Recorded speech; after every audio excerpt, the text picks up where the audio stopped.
Instructional Design video by DMitschele-Week. The overview of the Assure Instructional Design Model.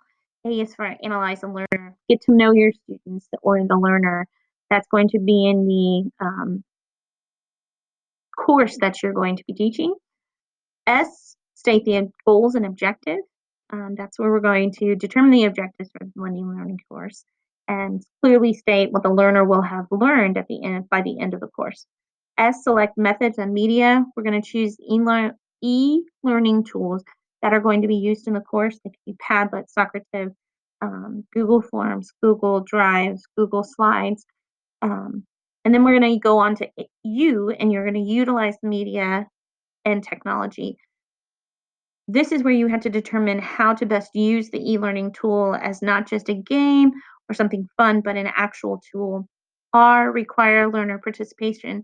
This is where we're going to make sure that the learner is engaged in the blending learning training so that knowledge is, in fact, gained during that training time. E is for evaluate and revise revise the blended learning strategy. This is where you're going to look at the course and see what best fit the needs of the learner, what didn't fit the needs of the learner, and revise to move forward. Why Assure is the best instructional design model for my class. I chose Assure instructional design model for the following reasons. Getting to know your learner is very important to me in the theology of teaching that I have.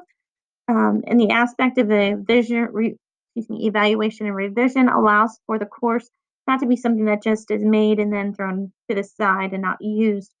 It allows for changing of online tools, changing of online sites. It makes it a very organic tool for me to use in my classroom.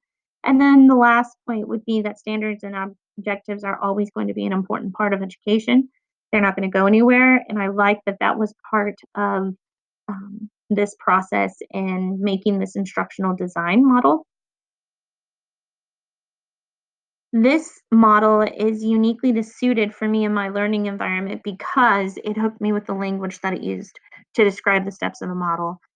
They were simple, they were one-word phrases, and in some instance, and that made it very unintimidating to apply. Um, and the steps fit really well with the theology that I have for teaching and how I plan my lessons.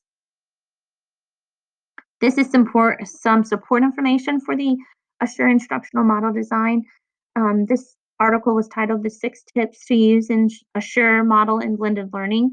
It's a great article. It has some basic information about Assure, the instructional design model Assure, and at the beginning, and then towards the middle, it has some tips that are there, and they are to be used to be able to make this blended learning model very easily applicable to everyday classroom use.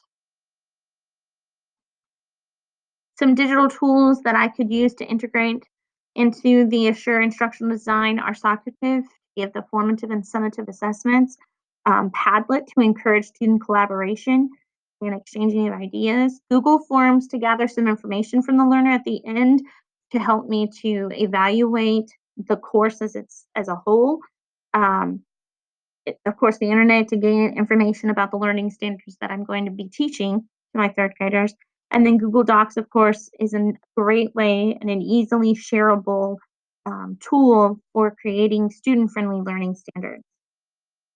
My reference is the same article that I had put down as supportive. I gained some information from it from the beginning of the article to use in my overview. Thank you for taking the time to view this video.